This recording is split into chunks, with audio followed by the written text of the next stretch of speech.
Rejissör Altı Karliyev Altı Garliyev aynany hutşonuň özü döretdi. Ol aktrisi hökmünde meni hem döretdi. Ol doğrudan meniň ilkinji halipamdyr. первый учитель. Жанна Смелянская teatr we kino aktrisasy. Aýatladım kinofilminde itaatly rollaryň birini canlandyrdy. Türkmenistanyň at gadynyň sungy diýişgäri, Mahtumul adyndaky döwlet baýragynyň eýesi, Russiýanyň at gadynyň sungy diýişgäri, Russiýanyň teatr sungy akademiýasynyň hormatly professory. Жанна Леонидовна, добрый день.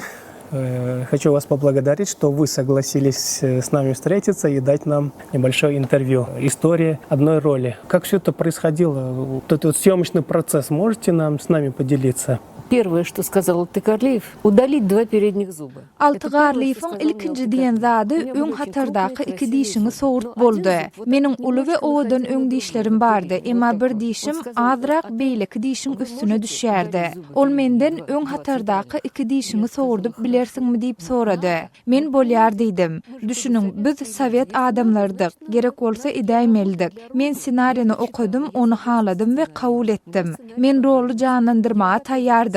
Men muny başarjagmy bilýärdim. Aýna bilen din ýaşladyk. Ol başarypdy ahwetin. Men näme üçin etmäýin?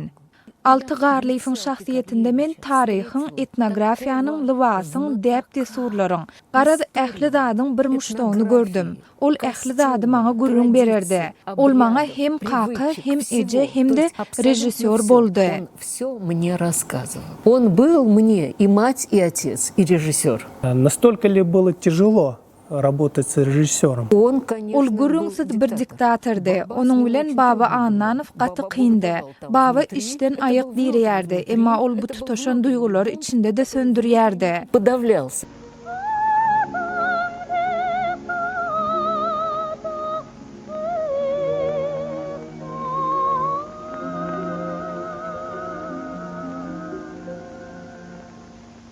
Ребенка еще петь под фонограмму, держать. Bäbegi emdirmek, ağlayan çağany elinde saklap fonogrammada aýdym aýtmak ssenasy meniň üçin iň kyn boldy. Men mundan öň bäbegi elimde hem tutup görmändim. Munyň üstesine men açyk göwsüm bilen suraty düşmeldim. Pavilondan her kim çykardylar. Güljan Hümmedowanyň Aýdan Aýdymnyň ýazysyny fonogrammasyna aýtdyrdylar. Nury Halmämedow ähli sadlar öňünden taýýarlap olary filmiň ýazgysyndan öň tapşyrypdy. Şol sebäpli meniň sesimi dublirlediler. Ol ýerde meniň asla sesim ýok. Bu meniň betbagçylygym boldy. Ähli sesler öňünden taýýarlanypdyr.